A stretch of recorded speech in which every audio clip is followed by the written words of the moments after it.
Good evening, everyone, and welcome to part 2 of GMS Live. My name is Ashley Tucker, and I will be your moderator this evening.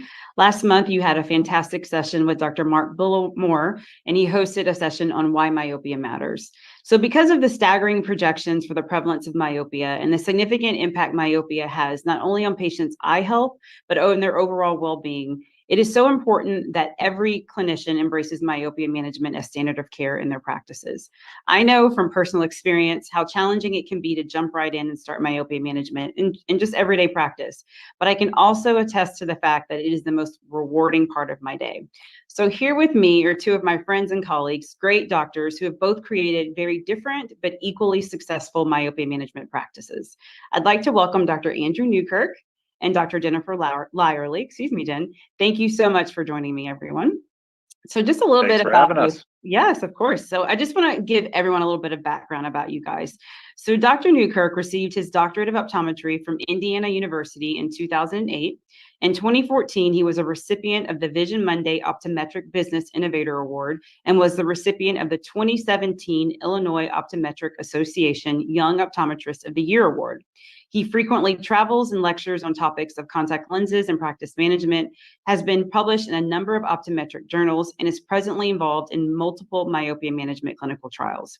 He is the leading provider for myopia management in the North Shore of Chicago and is the leading prescriber of MiSight in the United States. So the top prescriber in the entire US. Way to go, Andrew. Dr. Jennifer Lyerly practices at True Vision Eye Care in Raleigh, North Carolina, with a focus on custom and specialty contact lenses and myopia management.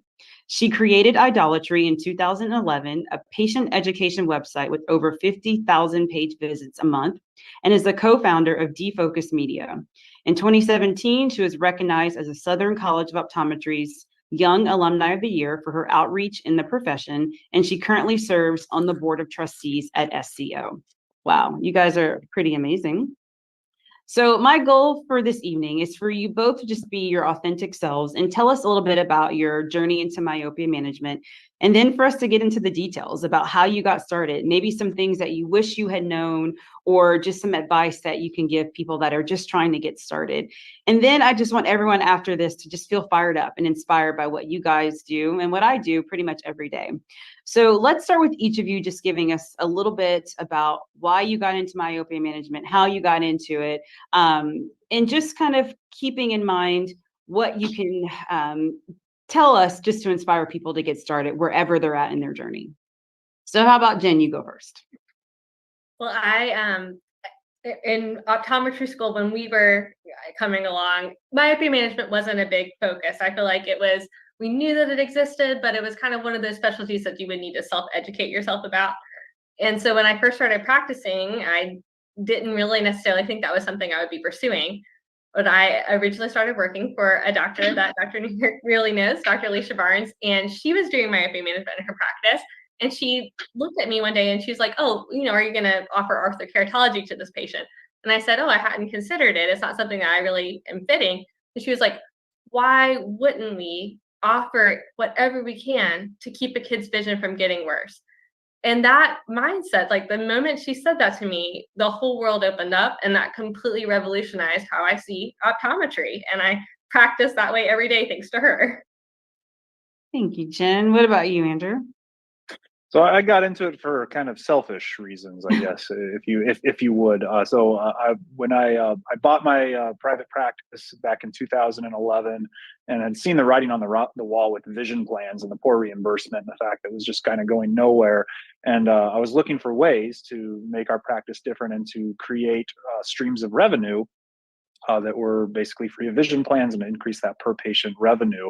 Orthokeratology was just starting to kind of become kind of popular. You know, the ODs on Facebook was a newer thing, and there was a lot of buzz about it on there. I went to the Vision by Design meeting, the Academy of Orthokeratology, or AAOMC as it's now known, and really kind of got fired up, meeting a lot of other docs that were doing a lot of ortho-K there. I bought a corneal topographer that I couldn't afford yet at the time, and I fit one patient that entire year. The next year, I think I fit two. One of them was a staff member that wasn't even a paying customer, and then it did start to kind of snowball after that. There wasn't a lot of talk back then. This is 2011, 2012.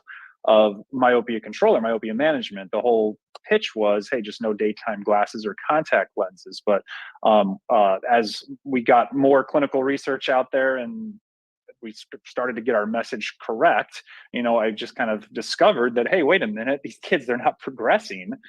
This is a wonderful service that we could be doing to provide for them. And so I went all out with it. And then, now I absolutely love this whole myopia management, myopia control thing, because it's not snake oil, and we're providing this absolutely wonderful service for these kids.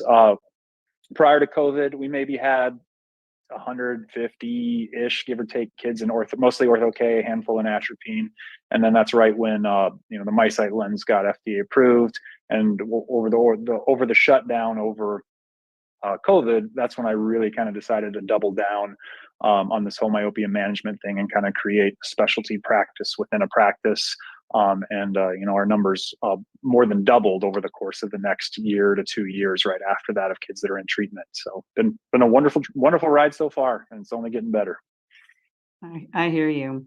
So let's maybe perhaps get into the details. One of the main questions I get are, how do you acquire your patient base? Not all of us regularly see kids, or we have things that may be prohibitive to seeing kids in our practices. So do you have any ideas or insights on how to expand the patient base to be able to have more kids in your practice?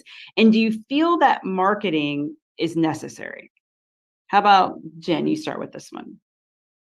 So I definitely think that marketing is a key. And so word of mouth is your best marketing. We all know that. And so if you're fitting your patients, they're going to tell other patients, their parents are going to talk to each other. But social media is word of mouth marketing on steroids.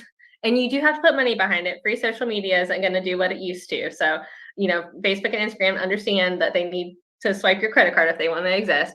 But you don't have to have a big budget to make a post go really far in your community and target who you want to do. So when we are paying for a social media post about myopia management, we'll go in and target parents, parenting groups, people that live in our local area right around the office, to make sure we're only feeding this information to parents who'd be interested in learning more about it. And it's been extremely successful for us. What do you think, Andrew? We built our practice all internally. It was all kids that were existing patients, existing families, and I basically kind of built up a little bit more of a pediatric practice from enjoying working with these kids and then asking people for referrals, not necessarily myopia management referrals, but for the first, almost 10 years that I was doing this, the only patients that I was getting to start myopia management were the ones that were already in our chair. These are the patients we already developed a rapport with. The parents trust us. There's a reason why they're coming back to us year after year. I do work with a number of other practices trying to build up their myopia management practice. And one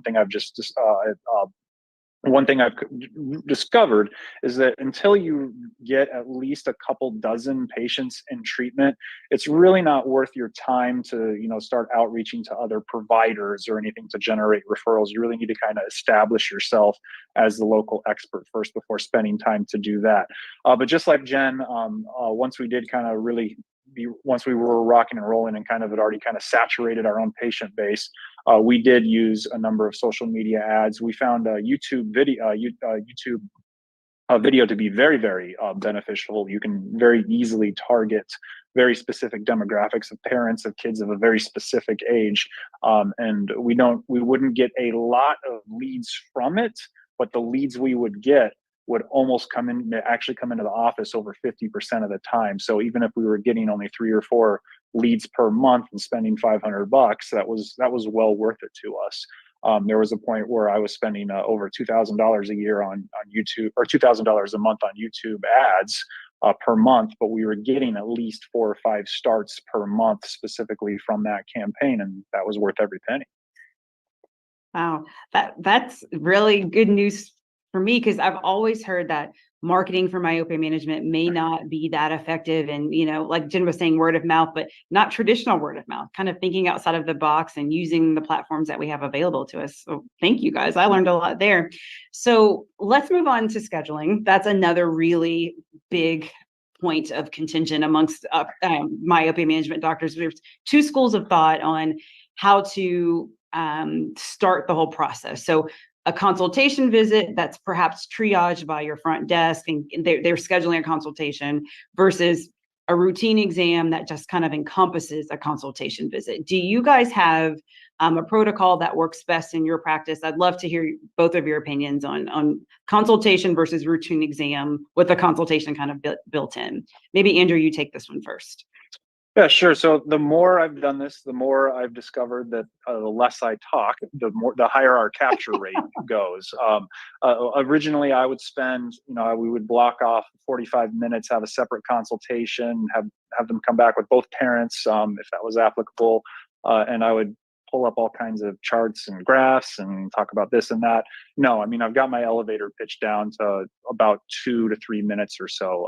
We no longer schedule a separate consultation unless it's a patient being referred to us from a provider specifically for myopia management. In those situations, we do try to make those appointments 45 minutes long, because a lot of times those appointments, both parents will be there and there will be more questions. They may have already educated themselves a bit and they'll have some intelligent questions, but the vast majority, no, it's just right at that comprehensive exam. The technician gives me a heads up like, hey, I think this is a good candidate for myopia management. That already gets my brain going. I'm ready to walk in the door to kind of speed through the parts of the exam that maybe aren't quite as pertinent, so I can have a little bit of extra time at the end to talk to the parents about myopia management. One of the nice things about some of the modalities of myopia management is that you can start them right then and there, like the MiSight lens or a distance center multifocal contact lens if you determine that's the right modality. And we don't even make them commit to the program. We put them in the lens right then and there, do the training, whatever, have them back in a week, send them home with the informed consents. And there's really kind of a no pressure situation that we get ourselves into. And when they come back for that 1 week follow-up, with almost always, they end up going forward with treatment. Nice. Jennifer, do you do anything differently? I have streamlined to be a lot more like you, Andrew, too, where less is more. And so in the course of the comprehensive exam, if that child is a myope, we are going to have a conversation about it, but I try to make it short and sweet. I look at mom and dad and I say, hey, back when we were kids, I just kept getting worse every year. We don't do that anymore. We can slow this down to keep the prescription as low as possible. I'm going to give you some information to take home and we can read about the choices. And we'll go from there. We'll follow up and kind of talk from there. So I try to keep it short. Sometimes more questions are asked, but if I feel like we're getting more into the weeds of things, I'll pull out the Brian Holden Vision Institute calculator and make that like the one thing I'm doing at the comprehensive exam to go deeper. But I'm avoiding a conversation on peripheral defocus and a bunch of stuff. Some patients do need that additional consult. They have more questions. They want to talk more about what your perceived differences are between orthokeratology and MiSight and talk through all of their options more in depth. And so we do sometimes have people come back for an additional consultation visit, but not necessarily will every patient need that additional mindset. I have a lot of patients who get an email from me after they leave with the choices available to them, and they make a decision right then and there on what they want to do, and I schedule them to do the actual MiSight fit or whatever it's going to be in the next day or two. Sounds good. I found with me when I first started, I would like you guys were saying, say so much, and it just kind of confused things, it muddled things, and it just kind of made it was more difficult. I've also found less is more, and just making a recommendation or a prescription for, or what, you know, whatever I feel is best for the parent, instead of leaving it up for, I'm sorry, whatever I feel best for the patient, instead of leaving it up to the parent to decide, has been way more effective than just everyone looking at each other at the end. Okay, what do you think about this versus that, you know? So streamlining for sure is huge. So next topic, equipment. Equipment is a big one. A lot of our colleagues find equipment to be prohibitive or a barrier to getting started. And I preach all the time to my friends and colleagues that are hesitant to get started. You don't need a lot to get started. So Andrew, what would you say are the must-haves for getting started with myopia management today? Keeping in mind there may be many people listening that have that mindset that they just don't have what they need. Yeah, so if you're going to take myopia management seriously, you absolutely have to have a corneal topographer. You can't do orthokeratology without a corneal topographer, and you really do need to be measuring axial length. You know, the cost of entry isn't huge. You could start with a used corneal topographer. You could probably find a decent one for under $10,000, and then for axial length, the easiest way to entry that's reliable. I'm not a big fan of the DGH scanner and those things. I like the optical solutions. You can get a used IOL master, like a second generation or third generation unit, for less than probably $6,000 or $7,000. At this point, if you absolutely have no patients in myopia management yet, you know, there is no safe level of myopia in my opinion. And so if you do not absolutely have any of the revenue available for these tools yet, I think it's still reasonable to start your patients in myopia, whatever level of myopia they happen to be, if you don't know the axial length yet.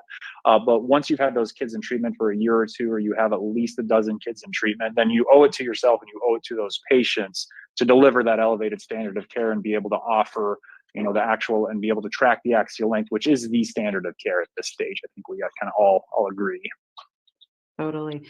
Jen, do you have anything to add, or maybe any lesser thought of pieces of equipment or just items that have been helpful to you in practice? Yeah. I totally agree. And we're actually in the market for a new axial length scan because our IOL master just died. So you can find ways to do axial length more cost effectively. But I do want to encourage doctors, if you don't have that yet, go ahead and get started. It doesn't have to hold you back. It's just a nice thing to add on because it's a true measurement of what you're trying to control. You're not trying to control their prescription. You're trying to control the lengthening of their eye. So you want to measure it. But you can get started without it and put that on your to-do list, I think. Another thing that is worth considering having is a corneal pachymetry, which if you have OCT, I mean, you probably have this already. You may be surprised to find some sneaky early keratoconus patients hiding in your practice that look like progressive myopes. That's how they're going to start out. And always, before you're going to do orthokeratology, check that pachymetry, because we don't want to necessarily do orthokeratology on a keratoconus at-risk eye. So, thank you, Jen. That's a really good point.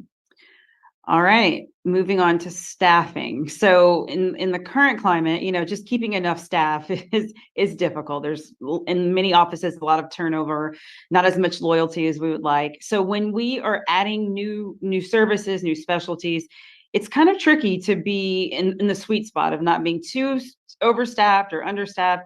Did you guys have any challenges with that? Did you create any new positions when you started these new services in your practices? What are your thoughts on that, Jen? We are, like most optometry offices, I think right now, chronically understaffed. So we have not had the luxury really of like thinking about creating a whole new position around this.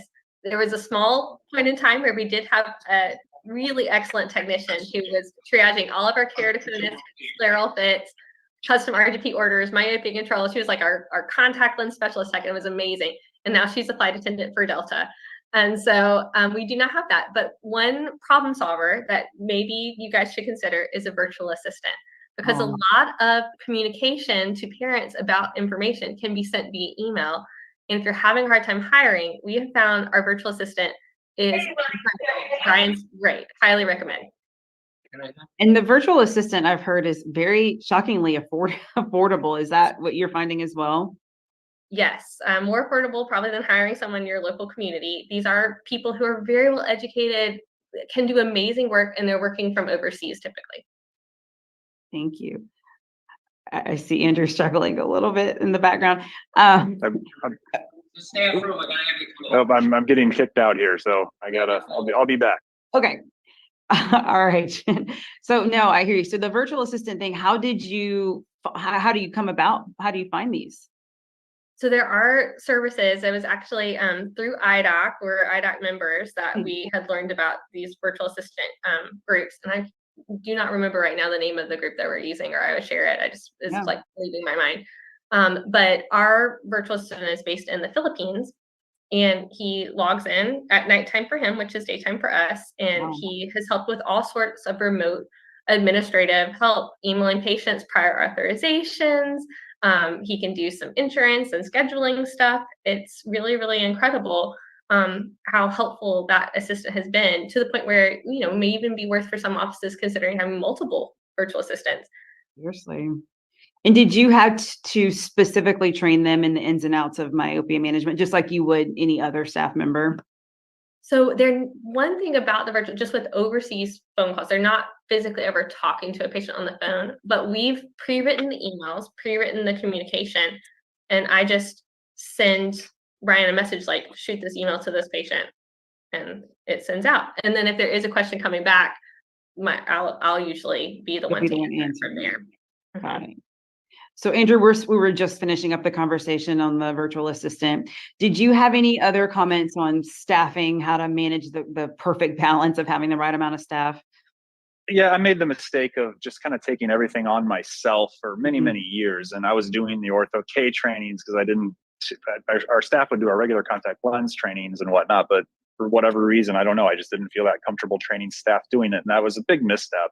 But in the last couple of years, no, I've now got that one super staff member that is always with me when I'm doing these things. And then she can basically communicate in almost the same way, because she's heard me do it 100 times now at this point, and can basically answer any questions. And that way, when patients call in with any questions, or even some potential new patient, more often than not, she can answer 95% of any questions that they might have. So that person that's in the office that you trust with those sorts of conversations, how did you get her to the point where she felt so confident and empowered to have these conversations?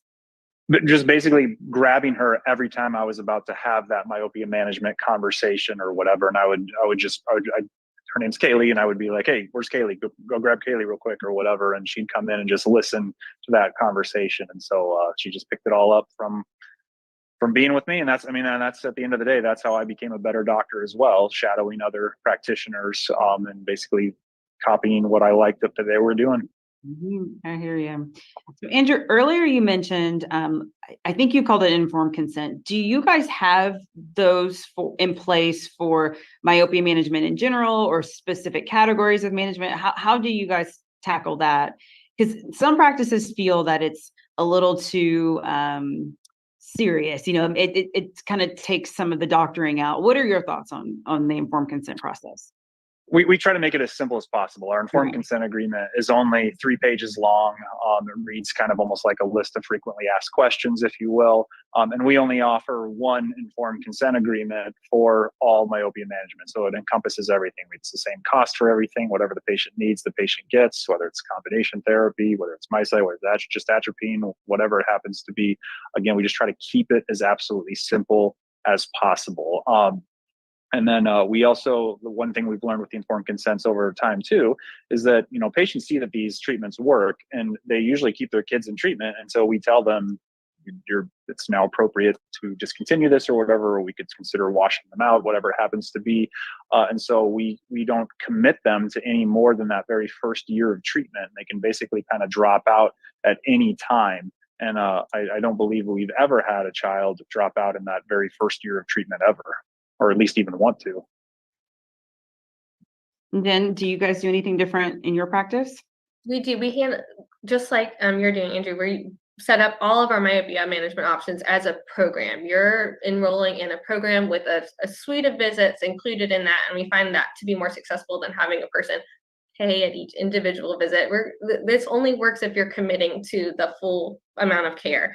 And so because of that program kind of schedule, I think having an informed consent about what the program entails and what this cost is including is appropriate. And we do it for our scleral lens programs as well. So it's something we do across multiple parts of our practice.